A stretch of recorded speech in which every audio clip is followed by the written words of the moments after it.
হ্যাঁ, পোল্যান্ডে যদি আপনার একটি কেস টিআরসির একটি কেস যদি ওপেন থাকে তাহলে আপনি দ্বিতীয় কেস ওপেন করতে পারেন না। এই রিলেটেড আমি কোশ্চেন প্রায় দেখি যে হ্যাঁ আমি তো কোম্পানি চেঞ্জ করেছি, এখন কি করব। আবার অনেকে কোম্পানি চেঞ্জ করে, তারপর থাকার জায়গা চেঞ্জ করে দ্বিতীয় জায়গাতে যে আবার নতুন করে টিআরসির অ্যাপ্লাই করে। তখনই বাদে বিপত্তি, কারণ আপনি একসাথে দুইটি কেস চালু রাখতে পারেন না।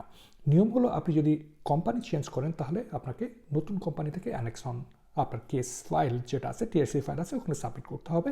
তাহলে নতুন কোম্পানিতে আপনার টিআরসি ডিসিশন আসবে। এখন আপনি যদি থাকার জায়গা পরিবর্তন করেন তাহলে ইমিগ্রেশন অফিসকে লেটার দিয়ে জানাতে হবে আপনার সেম কেস নাম্বারে যে আমার থাকার জায়গা পরিবর্তন হয়েছে। হ্যাঁ, এটুকু। এখন আপনার যদি কোম্পানি সেম থাকে, থাকার জায়গা পরিবর্তন হয়ে যদি অন্য আরেকটি রিজিয়নে যায় তাহলে আপনাকে কি করতে হবে? থাকার জায়গা পরিবর্তন হয়েছে সেই ফর্মে ইমিগ্রেশন অফিসকে লেটার দিয়ে আপনার কেস পূর্বের ইমিগ্রেশন অফিস থেকে নতুন ইমিগ্রেশন অফিসের আন্ডারে নিয়ে যেতে হবে। কারণ হলো যে আপনি যে রিজিয়নে থাকেন সেই রিজিয়নে ইমিগ্রেশন অফিসে আপনি টিআরসির আবেদন করেন, এটা হলো নিয়ম।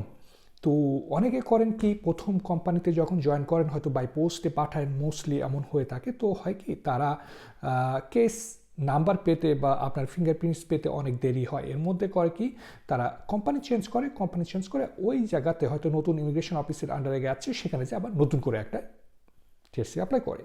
নো, এটা কখনো করবে না। এটা যদি করে থাকেন তাহলে আপনার দুইটি কেসই কিন্তু আপনার ক্লোজ হয়ে যেতে পারে, বা আপনার প্রথম কেস ক্লোজ না করে আসলে আপনার দ্বিতীয় কেসের ডিসিশন নাও আসতে পারে। হ্যাঁ, আমরা অতীতে এমনও ফাইল হ্যান্ডেল করেছি যেখানে দেখেছি যে আপনার কোম্পানি ওয়ার্কারের জন্য অ্যাপ্লাই করে দিয়েছে, কিন্তু সেই ওয়ার্কার নিজেই জানে না তার জন্য একটা অ্যাপ্লিকেশন ছিল।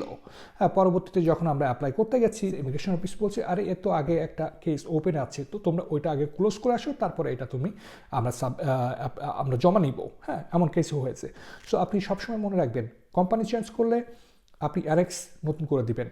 অ্যাড্রেস চেঞ্জ হলে ইমিগ্রেশন অফিসকে ইমিডিয়েটলি অবহিত করবেন। আপনার যদি থাকার জায়গা এক রিজন থেকে অন্য রিজনে যায় তাহলে আপনার ইমিগ্রেশন অফিস থেকে কেস ট্রান্সফার করে নতুন ইমিগ্রেশন অফিসের আন্ডারে নিয়ে যাবেন। এটা হলো নিয়ম। একসাথে দুইটি কেস কখনো ওপেন রাখবেন না, তাহলে কিন্তু আপনার কোনো অ্যাপ্লিকেশনে ডিসিশন আসবে না। সবাই ভালো থাকবেন। থ্যাংক ইউ, নমস্কার, দবিজেনিয়া, খুদাহাফেজ।